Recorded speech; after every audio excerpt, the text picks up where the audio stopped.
Assalamu alaikum, my dear all students. Welcome back to another video. I hope you all are doing well. In this video, we are gonna cover the MCQs of chapter 13 chemical coordination and ये most easiest chapter है. I know थोड़ा difficult भी लगता है but don't worry, ये chapter बहुत interesting है. अगर आप interest लेके पढ़ते हैं तो आप फिंगर टिप्स पे कर सकते हैं इस चैप्टर को. इसमें बहुत क्रैमिंग भी है. आपने फंक्शंस याद करने होते हैं ब्रेन के, हार्मोन्स के फंक्शन याद करने होते हैं, वो कहाँ से रिलीज हो रहा है, उसकी नेचर क्या है. आई नो सब याद करना होता है बट फिर भी इंटरेस्ट डेवलप होगा तो बहुत ईजी हो जाएगा. बाय हार्ट हर चीज़ को याद करेंगे तो वो आखिर तक याद रहेगा और बहुत अच्छे से याद रहेगा, आप भूलेंगे भी नहीं. इसमें ऐसा नहीं है, ये बुकलेट है पाकिस्तान एकेडमी की और ऐसा नहीं है कि सिर्फ इतने ही MCQs करने हैं जितने इस बुक में है. Practice makes the man perfect, always remember, जितनी प्रैक्टिस करेंगे उतना अच्छा है. तो ये सिर्फ और सिर्फ आपको एक पैटर्न दिया गया है कि ऐसे MCQs आते हैं, ऐसे आपने अपने कॉन्सेप्ट बिल्ड करना है बट डिपेंड नहीं करना है सिर्फ इन MCQs पे. Okay, so let's get start. First of all, MCQ number 1 है diurnal rhythms of human body are related with. So diurnal rhythms होता है related with the day. और कौन सा ऐसा हार्मोन है जो रिलेट करता है विद द डायर्नल रिथम्स, वो होता है मेलाटोनिन. पाइनियल ग्लैंड के बारे में आपने सुना होगा कि कॉनकेव ग्लैंड होता है विद इन द ब्रेन और सिक्रीट करता है मेलाटोनिन को. जो मेलाटोनिन हार्मोन है ये वेरी करता है डे और नाइट में. इसकी सिक्रीशन ज़्यादा होगी कम होगी ये वेरी करती है डे और नाइट पे. तो ये जो डायर्नल रिथम्स है ये रिलेट करता है विद द मेलाटोनिन. जबकि जो एड्रेनालाइन है ये एपिनेफ्रिन और नॉन एपिनेफ्रिन के बारे में ज़रूर सुना होगा कि इमरजेंसी हार्मोन होते हैं. एड्रेनालाइन मेड्यूला से रिलीज होते हैं, अंडर द इन्फ्लुएंस होता है सिम्पैथिक नर्वस सिस्टम. तो ये वही हार्मोन है. एपिनेफ्रिन और नॉन एपिनेफ्रिन को हम एड्रेनालाइन और नॉन एड्रेनालाइन कहते हैं. और कॉर्टिसोल हार्मोन रिलीज होता है फ्रॉम द कॉर्टिसोल. तो करेक्ट ऑप्शन यहाँ पे है सी. MCQ नंबर 2 है action of the peptide hormone on our target cell is mediated by. हम जब भी हार्मोन्स पढ़ते हैं ना तो हम पढ़ते हैं कि हार्मोन्स की नेचर होती है. कुछ हार्मोन होते हैं जो प्रोटीनिशियस इन नेचर होते हैं और कुछ हार्मोन होते हैं जो स्टेरॉइड इन नेचर होते हैं. तो स्टेरॉइड इन नेचर हार्मोन बहुत ईजी होता है. फॉर जब हमारी सेल मेम्ब्रेन हमने पढ़ी थी फर्स्ट ईयर में तो हमने पढ़ा था कि सेल मेम्ब्रेन बनता है फॉस्फोलिपिड से. तो जब हार्मोन लिपिड इन नेचर है तो वो ईजिली डिफ्यूज हो सकते हैं टू द सेल मेम्ब्रेन और बाइंड कर सकते हैं रिसेप्टर्स इनसाइड द सेल. उनके लिए कोई मसला ही नहीं होता. तो सारे स्टेरॉइड हार्मोन या थायराइड हार्मोन है वो स्टेरॉइड इन नेचर होते हैं, लिपिड इन नेचर होते हैं और वो इजीली पास कर सकते हैं. But what about the proteinaceous hormone. तो जो प्रोटीनिशियस हार्मोन होते हैं इनको कुछ सेकेंड मैसेंजर चाहिए होता है जो सेलुलर एक्टिविटीज़ को रेगुलेट करने में हेल्प करते हैं. उसके बारे में सिर्फ पूछा हुआ है और वो होता है साइक्लिक AMP. ये रिएक्शन जो प्रोटीनिशियस हार्मोन होता है लाइक हाइड्रोफिलिक हार्मोन है जो ऑफ कोर्स सॉल्यूबल होता है वाटर में बट इनसॉल्यूबल इन लिपिड्स, वो क्रॉस नहीं कर सकते सेल मेम्ब्रेन को. तो उनको क्रॉस कौन करवाएगा, उनको करवाएगा एक सेकंड मैसेंजर क्रॉस और वो होता है CMP cyclic AMP. Correct option is B. MCQ number 3 है person passes much urine and drinks much water but his blood sugar is normal. This condition may be the result of a reduction in insulin secretion from pancreas. देखो pancreas exogenic भी होता है और endogenic भी होता है. इसका मतलब है कि डाइजेस्टिव एंजाइम को भी रिलीज करेगा और कुछ हार्मोन को भी. वो हार्मोन होते हैं इंसुलिन और ग्लूकागॉन. अब ये इंसुलिन और ग्लूकागॉन आखिर काम क्या करता है.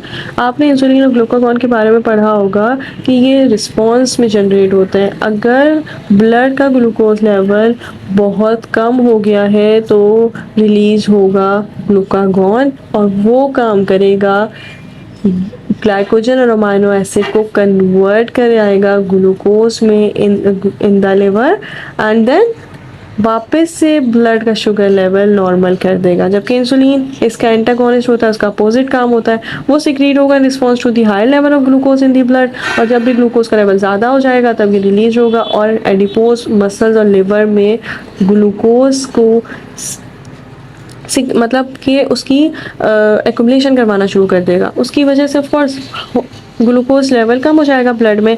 तो करेक्ट ऑप्शन ए तो नहीं हो सकता कि रिडक्शन हो गई इंसुलिन सिक्रीशन की. बी ऑप्शन है reduction in the vasopressin secretion from the posterior pituitary. Vasopressin के बारे में पढ़ा होगा, ये वही हार्मोन है जिसको हम एंटीडायरेटिक हार्मोन कहते हैं. ये एंटीडायरेटिक हार्मोन प्रोड्यूस्ड होता है from the hypothalamus and store होता है इन दी पोस्टीरियर पिट्यूटरी. तभी तो रिलीज हो रहा है फ्रॉम दी पोस्टीरियर पिट्यूटरी. और इसका काम क्या होता है, इसका काम ये होता है कि ये हेल्प करता है, किस चीज़ में ये हेल्प करता है, रीअब्जॉर्प्शन ऑफ वाटर को into the blood by the kidneys, और उसकी वजह से मच वाटर रिलीज नहीं हो सकता in the urine. That's why correct option B होगा कि वाकई में वेसोप्रेसिन की सिक्रीशन रिड्यूस हो गई है फ्रॉम द पोस्टीरियर पिट्यूटरी, जिसकी वजह से मच यूरिन पास हो रहा है। इन्होंने हमें बताया तो है नहीं कि शुगर लेवल ज़्यादा हो रहा है या कम हो रहा है, इन्होंने कहा हुआ नॉर्मल है, तो ऑफकोर्स इंसुलिन और ग्लूकागॉन का तो कोई काम ही नहीं है। और fall in the glucose concentration in urine, इन्होंने ये भी नहीं बताया कि ग्लूकोज कंसनट्रेशन फॉल हो रही है नहीं हो रही, उन्होंने सिर्फ ब्लड शुगर के बारे में बताया हुआ कि वो नॉर्मल है। तो करेक्ट ऑप्शन होगा बी, और यहाँ पे करेक्ट ऑप्शन था बी। एमसीक्यू नंबर 4 है calcitonin lowers the calcium level in the blood, this is secreted by. Calcitonin के बारे में पढ़ा होगा, थायराइड ग्लैंड होता है, ठीक है, और उसके 3 हार्मोन होते हैं, एक होता है T3, एक होता है T4 और एक होता है कैल्सिटोनिन। ये जो कैल्सिटोनिन है ना, ये सिक्रीट होता है जब ब्लड कैल्शियम लेवल बहुत हाई हो जाता है, उसकी वजह से कैल्सिटोनिन रिलीज होगा फ्रॉम द थायराइड ग्लैंड, और ये एक्सेस कैल्शियम को डिपॉजिट करवाएगा इन दी बोन्स। तो आंसर क्या होगा, secreted by the thyroid gland. Correct option is D. जबकि पैराथायराइड हार्मोन का अलग काम होता है, ये parathyroid hormone parathyroid gland parathyroid hormone को सिक्रेट करवाता है, और इसका अपोजिट काम होता है जब भी ब्लड का कैल्शियम लेवल कम हो जाएगा तो ये आएगा और बोन की ऑस्टिकुलेशन करना शुरू कर देगा। उसका क्या मतलब होता है कि हमें पता है कि बोन डिस्ट्रॉइंग सेल्स होते हैं ऑस्टियोक्लास्ट, वो क्या करते हैं, वो डीमिनरलाइजेशन करते हैं, तो ये डीमिनरलाइजेशन को प्रमोट करता है, इंड्यूस करवाता है। एड्रेनालाइन हार्मोन होता है, लाइक जो एपिनेफ्रिन और नॉरएपिनेफ्रिन है वो इसके हार्मोन होते हैं। कॉर्टेक्स से कॉर्टिसोल हार्मोन रिलीज हो रहा होता है जो कॉर्टिकोस्टेरॉइड हार्मोन है। जबकि हाइपोथैलेमस से 2 हार्मोन होते हैं, ऑक्सीटॉक्सिन और एंटीडायरेटिक हार्मोन सिक्रेट। ओवरियन हार्मोन्स कौन कौन से होते हैं, हमने मेंस्ट्रुअल साइकिल में पढ़े थे, हमने पढ़ा था अबाउट ईस्ट्रोजन, प्रोजेस्टेरॉन, और हमने पढ़ा था अबाउट फॉलिकल स्टिमुलेटिंग हार्मोन और लुटेनाइजिंग हार्मोन। तो ये सारे हार्मोन कौन से थे, ये थे lipid in nature, steroid hormone. तो करेक्ट ऑप्शन होगा B, steroids only, not proteinaceous in nature. MCQ number 6 है correct hormonal sequence in menstruation is. तो हार्मोनल सीक्वेंस बता रहे हैं, पहले फॉलिकल स्टिमुलेटिंग हार्मोन होता है क्योंकि फॉलिकल स्टिमुलेट होते हैं, ठीक है। तो यहाँ पे करेक्ट ऑप्शन क्या होना चाहिए, करेक्ट ऑप्शन होना चाहिए FSH, फिर होना चाहिए ईस्ट्रोजन, फिर होना चाहिए LH। यस, FSH और ईस्ट्रोजन दोनों का जब नेगेटिव इम्पैक्ट पड़ता है LH पे, लाइक FSH कम होगा, ईस्ट्रोजन का लेवल ज़्यादा होगा, तो LH सिक्रीट होगा फ्रॉम दी एंटीरियर पिट्यूटरी। तो करेक्ट ऑप्शन होगा डी। और फिर प्रोजेस्टेरॉन आता है from the corpus luteum. Corpus luteum होता है जो ग्रेफिन फॉलिकल है, उससे एग रिलीज हो गया और उसका जो बचा हुआ पार्ट है वो येलोइश बॉडी बन गया, जिसको हम कार्पस लूटियम कहते हैं, जो सिक्रीट करवाता है प्रोजेस्टेरॉन। और प्रोजेस्टेरॉन किस लिए नीड होती है, प्रोजेस्टेरॉन इसलिए नीड होती है कि थिकनेस हो सके, जो एंडोमेट्रियम लाइनिंग है यूट्रस की वो थिकन होगा तभी डेवलपमेंट हो पाएगी एम्ब्रियो की। एमसीक्यू नंबर 7 है which hormone of the following endocrine gland lacks peptide, amines and sulphur. Hormones of anterior pituitary, hormones of posterior pituitary and pancreas, hormones of thyroid and adrenal gland, hormones of testes and ovary. Lake peptides, amines, like proteinaceous hormone नहीं होने चाहिए, बाकी कोई मसला नहीं है। तो testis and ovaries के हार्मोन होते हैं जिनके पास कोई भी प्रोटीनेशियस हार्मोन नहीं होता, वो सारे के सारे होते हैं steroid in nature. Correct option होगा डी। एमसीक्यू नंबर 8 है पेनक्रियास सिक्रीट। सो पेनक्रियास सिक्रीट करता है ग्लूकागॉन एंड इंसुलिन हार्मोन और डाइजेस्टिव एंजाइम्स, लाइपेज हो गया, और हमारे पास होता है काफ़ी सारे एंजाइम्स होता है। तो हम करेक्ट ऑप्शन डी करेंगे क्योंकि ये एक्सोजेनस भी होता है और एंडोजेनस भी होता है। एमसीक्यू नंबर 9 है glucagon and insulin are antagonistic secretion. Of course antagonistic होती है क्योंकि ये अपोजिट दूसरे के काम कर रहे होता है। वो सिक्रीट होता है glucagon in response to the decrease in blood sugar, जबकि इंसुलिन सिक्रीट होता है response to the high level of glucose in the blood.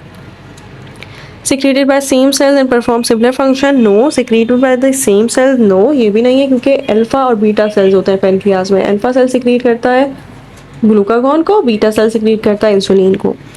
Secreted by the different cells and perform antagonistic function. Exactly, ये secret होता है different cells से और perform करता है antagonistic nature. ये भी ठीक है, लेकिन of course जब यहाँ पे आपको कहा गया है कि थोड़ा ज़्यादा determine कर दिया गया है कि different cells से भी होता है secret, तो ये correct option है, सारे options पढ़ने होते हैं. Secreted by the same cells and perform antagonistic function, ये गलत है. एक ही gland से release हो रहा होता है, बिल्कुल ठीक है, लेकिन अलग अलग सेल्स होता है. एक्सोक्राइन फंक्शन भी होता है, इंडोक्राइन फंक्शन भी होता है. ठीक है.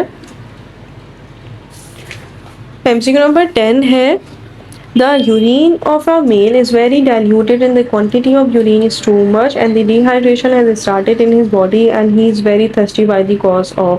तो इसका ये मतलब है कि बहुत डाइल्यूट हो गया. डाइल्यूट का मतलब है वाटर बहुत ज़्यादा है जबकि सॉल्ट कंसनट्रेशन बहुत कम है. ठीक है. और quantity of urine is too much और डिहाइड्रेशन हो गई है. वेरी थर्स्टी और इसका ये मतलब है कि हाइपर सिक्रीशन हो गई है एंटीडायरेटिक हार्मोन की, वैसोप्रेसिन की, या फिर हाइपो सिक्रीशन हो गई है. फर्स्ट हाइपर सिक्रीशन हो गई. जब हाइपर सिक्रीशन हो गई है तो ये बहुत ज़्यादा ही वाटर की रीअब्जॉर्प्शन कर रहा है बाय द किडनीज और उसकी वजह से यूरिन. ओके. नेक्स्ट एमसीक्यू है, the urine of a man is very diluted. Diluted का मतलब होता है कि इसमें पानी बहुत ज़्यादा है जबकि सॉल्ट की कंसनट्रेशन बहुत कम है. Quantity of urine is too much and the dehydration has started in his body and he is very thirsty by the cause of. तो हमें ये पता है कि यूरिन जब बहुत ज़्यादा डाइल्यूट है, quantity of urine too much है और डिहाइड्रेशन हो गई है, तो इसका मतलब है कि रिलेट कर रहा है विद दी वैसोप्रेसिन. एंटीडायरेटिक हार्मोन, उसका काम होता है कि वो इंक्रीज करता है reabsorption of water by the kidneys. तो क्या होगा, हाइपो सिक्रीशन होगी या हाइपर सिक्रीशन होगी? हाइपो सिक्रीशन होगी, क्योंकि वो रीअब्जॉर्प्शन वाटर की नहीं कर पा रहा है जिसकी वजह से टू मच यूरिन सिक्रीट हो रहा है. सो करेक्ट ऑप्शन होगा B. A man has an IQ equivalent to that of a boy of 5 years old. This is due to the deficiency of which hormone? हमने पढ़ना है thyroid gland में thyroxine, जिसमें हम पढ़ते हैं T3 एंड T4 के बारे में. लाइक थायरोक्सिन जिसको हम T3 हार्मोन कहते हैं, और एक होता है, हमने पढ़ना है अबाउट थायरोक्सिन, ये हार्मोन होता है T4 और एक हार्मोन होता है जिसको हम T3 कहते हैं, वो होता है ट्राई आइडोथेरोनाइन. ठीक है. तो ये जो T3 और T4 हार्मोन है ना, ये एसेंशियल होता है फॉर नॉर्मल फिजिकल ग्रोथ. जो मेंटल डेवलपमेंट होती है ना, ये थायराइड ग्लैंड की वजह से हो रही होती है. अगर किसी का थायराइड ग्लैंड का मसला हो जाए तो फिर ये हार्मोन रिलीज नहीं हो पाते, ज़्यादा कम हो सकते हैं और उसकी वजह से मेंटल रिटार्डेशन हो सकती है. तो दैट्स वाई ये हम कहते हैं कि लो लेवल जो होता है ना इस हार्मोन का, बहुत बहुत डिजीज़ कॉज करता है. मेक्सिडीमा, क्रेटिनिज्म, गोइटर, इनलार्जमेंट हो जाती है उस कंडीशन में. तो ये सारी डिजीज़ आपने याद रखनी है. Correct option of course thyroxine है, क्योंकि थायराइड ग्लैंड रिलेट करता है with the mental growth, physical growth. Which one is actually synthesised in hypothalamus? तो हाइपोथैलेमस में सिर्फ दो हार्मोन सिंथेसाइज होते हैं, एक होता है ऑक्सीटॉक्सिन और एक होता है ADH. तो बहुत ईजी है, ऑप्शन भी करेक्ट ऑप्शन होगा. एमसीक्यू नंबर 13 है, find out the correct match. Oxytocin milk synthesis, parathyroid hormone blood calcium level, बिल्कुल ठीक है. Parathyroid hormone ADH salt reabsorption और प्रोलैक्टिन मिल्क इंजेक्शन. देखो, अब देखो जो ऑप्शन ए है ना उसमें कहा हुआ है कि मिल्क की सिंथेसिस होती है. ये बिल्कुल इनकरेक्ट है, क्योंकि मिल्क की इंजेक्शन होती है by oxytocin and prolactin milk की सिंथेसिस करवाता है. तो यहाँ पे इन्होंने ऑप्शंस को ज़रा आगे पीछे करा हुआ है ताकि बच्चा कंफ्यूज हो जाए. जबकि ADH में सॉल्ट की रीअब्जॉर्प्शन का हुआ है. हमें पता है एंटीडायरेटिक हार्मोन वाटर की रीअब्जॉर्प्शन करवाता है in the kidney. So that's why correct option is B. MCQ number 14 है, all of the following are correct about the endocrine system except. Endocrine glands are ductless, of course उनमें duct नहीं होती. जबकि exocrine की बात करें तो of course उसमें डक्ट होती हैं. एंडोक्राइन हार्मोन्स होते हैं जो डक्टलेस होते हैं, वो ब्लड में फ्लो करते हैं, उनको डक्ट की ज़रूरत ही क्या है. ऑप्शन बी है, पैराथॉर्मोन इज़ द फाइट और फ्लाइट हार्मोन. तो फ्लाइट और फ्लाइट हार्मोन का मतलब होता है कि वो इमरजेंसी हार्मोन है. नो, इमरजेंसी हार्मोन एड्रेनालाइन और नॉर एड्रेनालाइन होते हैं, जिनको हम एपिनेफ्रिन और नॉर एपिनेफ्रिन भी कहते हैं. ये सिक्रेट होते हैं बाय द एड्रेनालाइन मेड्यूला और ये अंडर द इन्फ्लुएंस होते हैं सिम्पैथेटिक नर्वस सिस्टम. तो करेक्ट ऑप्शन बी है क्योंकि ये इनकरेक्ट है अबाउट द एंडोक्राइन सिस्टम। अब हम सी भी देख लेते हैं। The islet cells in the pancreas produce both glucagon and insulin. Yes, islet cells कौन से होते हैं? अल्फा और बीटा सेल्स होते हैं, तो ये तो करेक्ट है। Polypeptide hormone must bind with a receptor and trigger a secondary messenger. Yes of course, उनको एक सेकेंडरी मैसेंजर चाहिए होता है, वो होता है सीएमपी, जो उनको मेम्ब्रेन से पास करवाए। तो correct option is B. MCQ number 15 है tropic hormones. Tropic hormones secrete होते हैं by anterior pituitary hormone. Like ये ट्रॉपिक हार्मोन का मतलब होता है कि स्टिमुलेट करते हैं अदर ऑर्गन्स को, रेगुलेट करते हैं अदर एंडोक्राइन ऑर्गन्स को, ताकि वो हार्मोन्स को अपने सिक्रीट कर सकें। तो करेक्ट ऑप्शन यहाँ पे होगा are secreted by the thyroid, गलत। secreted by the liver, are released by the hypothalamus and are hormones that secrete other gland. yes, correct option D है, क्योंकि hormones है जो stimulate करते हैं other gland को, regulate करते हैं other organ को, और ये secrete होते हैं by the anterior pituitary gland। तो correct option is D. Okay, MCQ number 16 है, the following are all correct about the nervous system except dendrites are sensory, axon carry an impulse away from the cell body, the parasympathetic nervous system is associated with fight or flight response। ये correct नहीं है। sympathetic nervous system associate करता है with flight और flight hormone, जो epinephrine और epinephrine hormone है, ये अंडर द इन्फ्लुएंस होते हैं सिंपैथेटिक नर्वस सिस्टम के, जबकि डेंड्राइट सेंसरी होते हैं जब, और एक्सॉन कैरी करते हैं इम्पल्सेस को away from the cell body. Option D, central nervous system consist of brain and the spinal cord. Yes, brain और spinal cord central nervous system में आता है। करेक्ट ऑप्शन इज सी, क्योंकि ये इनकरेक्ट है about the nervous system. MCQ number 17 है, which would occur if the parasympathetic system were stimulated. So parasympathetic nervous system का क्या काम होता है और सिम्पैथिक नर्वस सिस्टम का क्या काम होता है, बस हमने ये करना है। ये जो सिम्पैथिक नर्वस सिस्टम होता है ऑफकोर्स ये इमरजेंसी में काम कर रहा है, तो इमरजेंसी में काम करने का मतलब है कि ये हार्ट बीट को इंक्रीज़ कर देता है, और क्या करता है, ये ब्रीथिंग रेट को इंक्रीज कर देता है, डाइजेशन को शो करता है और डायलेट कर देता है प्यूपिल को। इसके अगेंस्ट काम करेगा पैरासिम्पैथिक नर्वस सिस्टम। तो पैरासिम्पैथिक नर्वस सिस्टम क्या करता है? पैरासिम्पैथिक नर्वस सिस्टम का काम करता है कि डाइजेशन को इंक्रीज कर देता है, हार्ट बीट को डिक्रीज करता है, ब्रीथिंग रेट को डिक्रीज करता है, कॉन्ट्रैक्शन करवाता है प्यूपिल ऑफ आई की। तो आप देख सकते हैं कि यहाँ पे दिया हुआ है increase in blood sugar, increase in digestion. Yes, increase in digestion करवाता है। इंक्रीज करवाता है ब्रीथिंग रेट को? नो, ये इंक्रीज नहीं करवाता ब्रीथिंग रेट को। ये इंक्रीज करवाता है एड्रेनालाइन को, इंक्रीज करवाता है एपिनेफ्रिन को। देखो एड्रेनालाइन और एपिनेफ्रिन दोनों ही एक चीज़ है, दोनों ही हार्मोन है जो रिलीज होते हैं फ्रॉम द एड्रेनल मेड्यूला और अंडर द इन्फ्लुएंस होते हैं सिम्पैथिक नर्वस सिस्टम। तो करेक्ट ऑप्शन होगा increase digestion. Okay, MCQ number 18 है, a sophisticated process in which the response of the organism are modified as a result of experience is called। यहाँ पे कहा हुआ है कि आपको पता होना चाहिए कि हैबिचुएशन क्या होती है, लर्निंग बिहेवियर और बेसिकली इंट्रिंसिक बिहेवियर ज़रूर पता होना चाहिए। अब क्या होता है कि ये जो लर्निंग बिहेवियर होता है ना, इसमें हम कोई चीज़ सीखते हैं, लर्न करते हैं, जबकि जो इनेट बिहेवियर होता है जिसको हम इंस्ट्रक्टिव बिहेवियर कहते हैं, ये ऑटोमेटिक होता है, प्री प्रोग्राम होता है, जिसको हम कहते हैं कि भाई इसमें हमें कोई भी लर्निंग की ज़रूरत नहीं है, हमें ये आता ही है। ठीक है, लाइक ऑटोमेटिक प्री प्रोग्राम है। तो अब सोफिस्टिकेटेड प्रोसेस जिसमें response of the organism modified होती है as a result of experience. Experience की वजह से आपको ये पता चल रहा है कि आपने ये काम नहीं करना है या फिर बार बार करना है। तो ये कौन सा बिहेवियर है? ये लर्निंग बिहेवियर है। करेक्ट ऑप्शन इज ई। जबकि फिक्स्ड एक्शन पोटेंशियल क्या होता है? ये एक हाईली स्टेरियोटाइप इनेट बिहेवियर है जो या तो ट्रिगर होता है या रिलीज होता है by an external sensory stimulus, जिसको हम साइन स्टिमुलस कहते हैं या रिलीजर कहते हैं। फिक्स्ड होता है मतलब हैबिचुएशन में आदत हो जाती है। अगर हम जैसे मैं एग्जांपल देती हूँ कि हम लोग जहाँ पे रहते हैं ना, वहाँ से बहुत ज़्यादा ट्रैफिक होता है, वहाँ बहुत ज़्यादा ट्रैफिक होता है, वहाँ से बहुत ज़्यादा गाड़ियाँ निकल रही होती हैं। ठीक है, तो इस इससे क्या होता है कि अब जो दूसरे लोग आते हैं उनको आदत नहीं होती है, वो नहीं सो पाते, लेकिन हमें आदत हो गई है इस शोर की, तो इसको हम कहते हैं कि आदत पड़ जाती है हैबिचुएशन में। जबकि इम्प्रिंटिंग और क्लासिक कंडीशनिंग अलग चीज़ है। क्लासिक कंडीशनिंग में हम ये बात करते हैं कि इसमें animal learn to give a response to an irrelevant stimulus, उसको आदत हो गई है और वो रिस्पॉन्स भी दे रहा है। लाइक यहाँ पे इवन पेवलव ने एक वो किया था एक्सपेरिमेंट डॉग पे, कि उसको सलाइवा वो रिलीज़ करता था जब ड्राई मीट पाउडर डॉग के माउथ में रखते थे, लेकिन और फिर बेल को रिंग करते थे। अब उन्होंने माउथ में उसके नहीं रखा था मीट पाउडर, बट फिर भी बेल को रिंग किया था और उसका सलाइवा रिलीज होना शुरू हो गया था। तो ये एक होता है कि वो एसोसिएशन कंडीशनिंग होती है एनिमल की, जिसमें वो सीख जाता है to give a response to an irrelevant stimulus.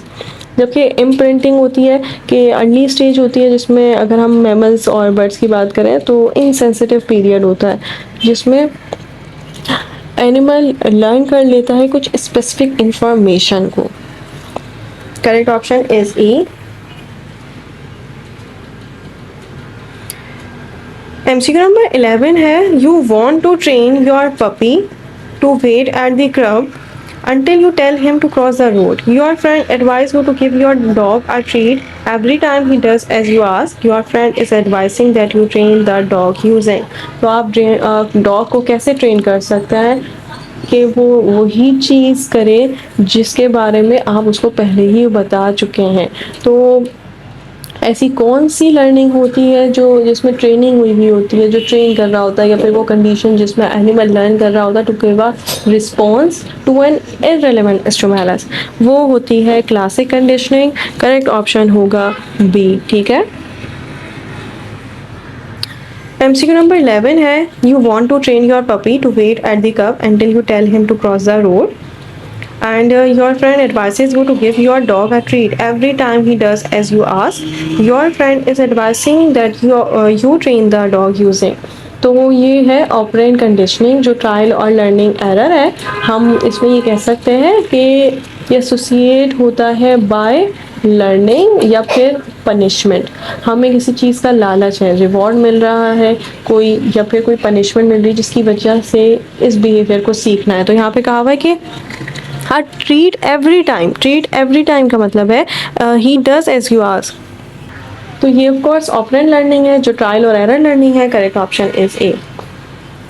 Classic conditioning भी हो सकता था, लेकिन वो कंडीशनिंग ऐसी होती है कि एनिमल लर्न करता है to give a response to an irrelevant stimulus.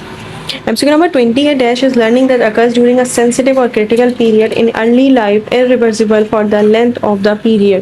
ये वो learning है जो sensitive और critical period in early life में होता है। early life में हमने पढ़ा था कि वो learning होती है first imprinting learning। तो correct option होना चाहिए D imprinting, क्योंकि इसी में early stages में हमें सीखने को मिलता है। MCQ number 21 है, Mary had a little lambs. Its place was white as snow, and everywhere that Mary went, the lamb was sure to go. This behavior of the lamb is best described as like Mary के पास एक little lambs है, और ठीक है, Mary के पास एक little lamps है और इसका जो फ्लेस है वो वाइट है स्नो, और एवरीवेयर जब भी मैरी जाता है उसका लैम्प उसके साथ साथ जा रहा होता है। तो ये बिहेवियर क्या है? ये बिहेवियर है इम्प्रिंटिंग बिहेवियर कि अर्ली स्टेजेस में उसने सीख लिया है। बर्ड्स और मैमल्स में ज़्यादातर हो रहा होता है कि ड्यूरिंग दिस पीरियड एक सेंसिटिव पीरियड होता है कि एनिमल किसी भी इंफॉर्मेशन को सीख लेता है एंड देन वही चीज़ें कर रहा होता है। Correct option is B. MCQ number 22 है, fixed action patterns are initiated by external stimulus called, तो वो of course होता है साइन स्टिमुलस। मैं पहले ही बता चुकी हूँ कि ये फिक्स्ड होता है, इसमें हमें कोई ना कोई एक साइन स्टिमुलस मिल रहा होता है, एक एक्सटर्नल सेंसरी स्टिमुलस होगा जिसको हम रिलीजर कहते हैं या साइन स्टिमुलस कहते हैं। Correct option is B. MCQ number 23 है, propagation of action potential is very fast in nerve fibres which have. Nerve fibres में प्रोपगेशन होती है एक्शन पोटेंशियल की कहाँ पे? लार्ज फाइबर डायमीटर पे, स्मॉल फाइबर डायमीटर पे, covering of myelin sheath and both A and C. C तो of course बिल्कुल ठीक है, माइलिन शीथ की कवरिंग होती है तो एक्शन पोटेंशियल जल्दी वो हो सकता है, कंडक्शन जल्दी हो सकती है इम्पल्सेस की। और लार्ज फाइबर डायमीटर, देखो डायमीटर ना बिल्कुल इरिवर्सिबल होता है। अगर हमने पढ़ा हो R is equal to P L A, ये एरिया होता है, ये रेसिस्टेंस होता है, ये लेंथ होती है, और ये तो P कांस्टेंट है, ठीक है। P नहीं होता है वेल, ये जो होता है कांस्टेंट होता है। तो हमें पता है कि जो प्रोपगेशन होती है एक्शन पोटेंशियल नर्व इम्पल्सेस में बहुत जल्दी जल्दी ट्रांसमिट हो रहा होता है, क्यों वेलोसिटी तेज़ हो जाती है एक तो माइलिन शीथ पे, उसके अलावा एक वेरी लार्ज डायमीटर पे, क्योंकि जितनी ज़्यादा लेंथ होगी उतना ज़्यादा रेसिस्टेंस कम होगी और उसकी वजह से वेलोसिटी ज़्यादा हो जाएगी। v is equal to I R. तो करेक्ट ऑप्शन है D, both A and C. अब एमसीक्यू नंबर 24 है, at least how many afferent and efferent neurons are involve in any reflex pathway. At least एक और एक जरूर होना चाहिए, एक एफरेंट होना चाहिए, एक इफरेंट न्यूरॉन होना चाहिए। इफरेंट और एफरेंट न्यूरॉन में ये फ़र्क होता है कि जब हम लोग सेंसरी न्यूरॉन्स पढ़ते हैं और मोटर न्यूरॉन्स पढ़ते हैं तो बिल्कुल एग्जैक्टली वही टर्म्स हैं जिसमें यूज होती है। न्यूरॉन क्या होता है पहले आपको ये पता होना चाहिए, कोई भी एक फंक्शनल यूनिट है वो न्यूरॉन है जो ऑफकोर्स फंक्शन परफॉर्म कर रहा है। अब हम बात करते हैं कि सेंसरी न्यूरॉन क्या है और मोटर न्यूरॉन क्या है। सेंसरी न्यूरॉन में रिसेप्टर्स आ जाते हैं, कोई भी एक्सटर्नल कोई भी इंटरनल चेंज और उसकी वजह से कोई ऑफकोर्स चेंज आ रहा है, तो ये जो न्यूरॉन है जो रिसीव कर रहा है इन्फॉर्मेशन को फ्रॉम एनी स्टिमुलस, उसको हम कहते हैं सेंसरी सेल्स या फिर रिसेप्टर्स। अब ये जो मोटर न्यूरॉन्स है ये क्या है? तो ये जो मोटर न्यूरॉन्स है ये कोई भी हमारा ग्लैंड हो सकता है या कोई भी हमारे मसल सेल्स हो सकते हैं जो of course central nervous system से उस इंफॉर्मेशन को फ्रॉम दी इफेक्टर्स पहुंचा रहा होता है, कमांड कर रहा होता है इंफॉर्मेशन को from the central nervous system to the control system. तो करेक्ट ऑप्शन होगा 1 एफरेंट एंड 1 इफरेंट। आपको पता है, आपने सुना होगा न्यूरॉन्स क्या होता है, बेसिकली पहले पता होना चाहिए। देखो न्यूरॉन एक स्पेशल काइंड है एनिमल सेल्स की जो जनरेट करता है, कंडक्ट करता है इलेक्ट्रिक करंट को, ठीक है। और ये जो नर्व इम्पल्सेस हैं इनकी कम्युनिकेशन होती है थ्रू, कम्युनिकेशन कैसे होती है? कम्युनिकेशन होती है by nervous system. Two types of tissues होते हैं, न्यूरॉन्स और न्यूरोग्लिया, जिनको हम ग्लैल सेल्स भी कहते हैं। तो यहाँ पे सेंसरी न्यूरॉन्स भी होता है, मोटर न्यूरॉन्स भी होता है। जो सेंसरी न्यूरॉन्स होते हैं ये काम करते हैं कि ये इंफॉर्मेशन को कैरी करते हैं from the receptors to the other neurons और directly to the central nervous system. Receptors क्या है? डिटेक्ट कर रहे हैं इन्फॉर्मेशन को फ्रॉम एनी स्टिमुलस, कोई एक्सटर्नल कोई इंटरनल चेंज है उसको डिटेक्ट किया एंड देन सेंसरी न्यूरॉन ने उस इन्फॉर्मेशन को पहुंचाया to the central nervous system. अब सेंट्रल नर्वस सिस्टम से इस इन्फॉर्मेशन को कौन पहुंचाएगा आगे? इफेक्टर्स तक। इफेक्टर कोई मसल हो सकता है, कोई ग्लैंड हो सकता है जिसने इफेक्ट करना है, जिसने रिस्पॉन्स को जनरेट करना है, वो क्या होगा? वो इफेक्टर होगा। और इंफॉर्मेशन सेंट्रल नर्वस सिस्टम से आ कैसे रही है? मोटर न्यूरॉन के जरिए। तो ये ही एफरेंट और एफरेंट पाथवे है। बस बेसिकली एफरेंट और एफरेंट पाथवे में हम यही पढ़ते हैं कि एफरेंट पाथवे वो है जो कंट्रोल सिस्टम से आ रहा होता है टू दी इफेक्टर्स, और एफरेंट पाथवे वो है जो रिसेप्टर से सेंट्रल नर्वस सिस्टम से इंफॉर्मेशन आ रही होती है जिसके through. Correct option is A. MCQ number 25 है, which of the following hormones are neurotransmitters? So acetylcholine and secretin, cholecystokinin and acetylcholine। तो cholecystokinin आपने डाइजेशन में पढ़ा होगा, ये एक हार्मोन है तो ये तो नहीं हो सकता। एड्रेनालाइन हार्मोन है, एड्रेनालाइन हार्मोन है। एसिटाइलकोलिन और सेक्रेटिन दोनों न्यूरोट्रांसमीटर होते हैं। न्यूरोट्रांसमीटर का क्या मतलब है? कि इम्पल्सेस को जनरेट करवाते हैं। न्यूरॉन्स क्या है? न्यूरॉन्स कुछ स्पेशल सेल्स हैं जो जनरेट करते हैं, कंडक्ट करते हैं इलेक्ट्रिकल करंट। और साइनेप्स में हम यही पढ़ते हैं कि प्री साइनेप्टिक न्यूरॉन से रिलीज होता है एक न्यूरोट्रांसमीटर जिसकी वजह से मसल्स की कॉन्ट्रैक्शन होती है। तो करेक्ट ऑप्शन ए है। MCQ नंबर 26 है, the potential difference in the membrane which is responsible for the conduction of an impulse is brought about by change in the membrane. तो इतना इजी है ये परमेबिलिटी की वजह से होती है, मेम्ब्रेन की परमेबिलिटी होती है, लाइक पॉजिटिव और नेगेटिव चार्जेस हैं। ऊपर ज़्यादा सोडियम होता है, नीचे इनसाइड दी सेल मेम्ब्रेन क्या होता है, पोटेशियम ज़्यादा होता है। तो ऊपर पॉजिटिव चार्ज होता है, अंदर नेगेटिव चार्ज होता है। तो जो परमेबिलिटी है ना, इसकी वजह से कंडक्शन होती है इम्पल्सेस की। Correct option is A. MCQ number 27 है, the hind brain consist of, इतना इजी है, हाइंड ब्रेन कंसिस्ट करता है पोन्स पे, मेड्यूला पे, सेरिबेलम पे, और करेक्ट ऑप्शन होना चाहिए medulla oblongata, cerebellum and pons. जबकि फोर ब्रेन में क्या होता है, फोर ब्रेन में एक तो डाइलसेफ्लॉन होता है, टेलीसेफ्लॉन होता है, तो इसमें सेरिब्रम आ जाता है, और हमारे पास एमिगडाला आ जाता है, हिप्पोकैम्पस आ जाता है, हाइपोथैलेमस आ जाता है। और अगर हम बात करें मिड ब्रेन की, तो वो बहुत ज़्यादा रिड्यूस होता है ह्यूमन में। एमसीक्यू नंबर 28 है, neural synthesis in visceral organs in human being is done by. तो न्यूरल स्टिमुलेशन विसरल ऑर्गन्स में कैसे डन होती है, सिंपैथिक नर्वस सिस्टम से, पैरासिम्पैथिक नर्वस सिस्टम से, या फिर सिंपैथिक नर्व से, पैरासिम्पैथिक नर्व से, अंडर वॉलंटरी एक्शन, या parasympathetic nerves only. Neural stimulation का मतलब है कि विसरल ऑर्गन्स में कैसे इम्पल्सेस पहुंचती हैं। तो ऑफ कोर्स ये दोनों ही नर्व्स हैं जो इन्वॉल्व होती हैं विसरल ऑर्गन्स में भी। हम बात करते हैं सिंपैथिक नर्वस सिस्टम और पैरासिम्पैथिक नर्वस सिस्टम। कहाँ पे हम बात करते हैं, ऑटोनॉमिक नर्वस सिस्टम की। जब हम पैरासिम्पैथिक नर्वस सिस्टम पढ़ते हैं ना, तो हम पढ़ते हैं कि जो इन्फॉर्मेशन है ना ब्रेन और स्पाइनल कॉर्ड से ही जाती है to the other organ by the parasympathetic nerve. अब इसमें आ जाता है सोमैटिक नर्वस सिस्टम और autonomic nervous system. Somatic nervous system of course किससे रिलेट करता है, स्केलेटल मसल से, जबकि जो पैरासिम्पैथिक नर्वस सिस्टम है ये रिलेट करता है with the visceral organs, like जिसमें स्मूथ मसल्स और कार्डिक मसल्स। तो बस ये याद रखना है कि न्यूरल स्टिमुलेशन विसरल ऑर्गन में डन होती है बाय सिंपैथिक और पैरासिम्पैथिक नर्वस सिस्टम दोनों से, क्योंकि ये ऑटोनॉमिक नर्वस सिस्टम का पार्ट है और ऑटोनॉमिक नर्वस सिस्टम रिलेट करता है with the smooth muscles and cardiac muscles. MCQ number 29 है, Nissl granules are present in the dash और made up of dash respectively. Nasal granules होते क्या है आखिर, सोमा होता है। न्यूरॉन के ना स्ट्रक्चर पता होने चाहिए। तीन पार्ट होता है इसके, एक होता है एक्सॉन, एक होता है डेंड्राइट और एक होता है सोमा। ये जो सोमा है इसको हम सेल बॉडी भी कहते हैं, और उसके पास साइटोप्लाज्म और न्यूक्लियस होता है, और in addition to typical cell organelles इसके पास कुछ नेसल सब्सटेंसेस भी होते हैं। नेसल सब्सटेंसेस राइबोसोम से मिलकर बनते हैं, ठीक है। तो are present in the dash, are present in the of course neuron, are and are made up of RNA, क्योंकि कंसिस्ट करता है राइबोसोम्स पे। और राइबोसोम्स किससे बनता है, राइबोसोम प्रोटीन बनाता है, और राइबोसोम किससे बनता है न्यूक्लियोलस से। तो वो correct option is D. MCQ number 30 है, ये लास्ट एमसीक्यू है। In an accident a person brain was injured due to which he could not regulate blood body temperature, hunger and water balance. Which one of the following part of this brain was affected? Medulla oblongata, cerebellum, hypothalamus and pons.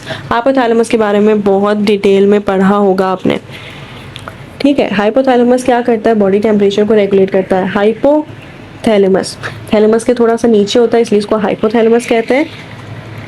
और इसका ये function होता है कि body temperature को regulate करता है। यहाँ पे लिखा हुआ है बॉडी टेम्परेचर को रेगुलेट नहीं कर पा रहा है, हंगर और वाटर बैलेंस भी नहीं हो रही है। तो ये किसका फंक्शन है, हाइपोथैलेमस का फंक्शन है। Correct option is C. जबकि सेरिबेलम इन्वॉल्व होता है बैलेंस में, ये जो आप चल रहे हैं बैलेंस के साथ, ये रिलेट करता है विद दी सेरिबेलम। सेरिबेलम का फंक्शन है। मेडुला ऑब्लंगेटा क्या काम करता है और पॉन्स क्या काम करता है। देखो जो मेडुला ऑब्लंगेटा है ना, इसका बहुत अच्छा सा फंक्शन होता है, और ये फंक्शन होता है कि अगर मेडुला ऑब्लंगेटा ख़राब हो जाए तो आप बिल्कुल भी वाइटल टास्क नहीं कर सकते, जैसे ब्रीथिंग, जैसे हार्ट बीट चल रही है, जैसे ब्लड प्रेशर है, कफिंग है, सॉलिंग है, वेन सॉलो नहीं कर सकते किसी चीज़ को, स्नेकिंग है, वॉमिटिंग, डाइजेशन, ये सारे के सारे किसके फंक्शन है, मेडुला ऑब्लंगेटा के। जबकि अगर हम पॉन्स की बात करें तो pons muscular coordination, facial expression को रेगुलेट कर रहा होता है। जो आपके फेशियल एक्सप्रेशन है, आप टेंशन में हैं, आप खुश हैं, ये सारे किससे रेगुलेट हो रहे हैं, पॉन्स से रेगुलेट हो रहे हैं। ब्रीथिंग और स्लीपिंग साइकिल है आपकी, किससे रेगुलेट हो रही है, वो पॉन्स से रेगुलेट हो रही है। ओके, तो आई गेस हमने कर लिया है। हाइपोथैलेमस हम पढ़ चुके हैं। हाइपोथैलेमस रेगुलेट होता है by pituitary gland. Of course hypothalamus क्या है, हाइपोथैलेमस रेगुलेशन ऑफ होमोस्टेसिस में इम्पॉर्टेंट है, इन्वॉल्व होता है रेगुलेशन ऑफ बॉडी टेम्परेचर। इसके अलावा हंगर, थर्स्ट और ब्लड प्रेशर, टेम्परेचर सब किससे परफॉर्म हो रहा है, ये रेगुलेट हो रहा है by hypothalamus. So that's it. ये चैप्टर बहुत इजी है और मोस्ट कॉन्सेप्चुअल भी है, आई नो, बट फिर भी प्लीज़ इस चैप्टर को नहीं छोड़ना है और बहुत अच्छे से बाय हार्ट याद करना है। अल्लाह हाफिज़, all the best to all of you, इंशाल्लाह you all will make it with the good marks.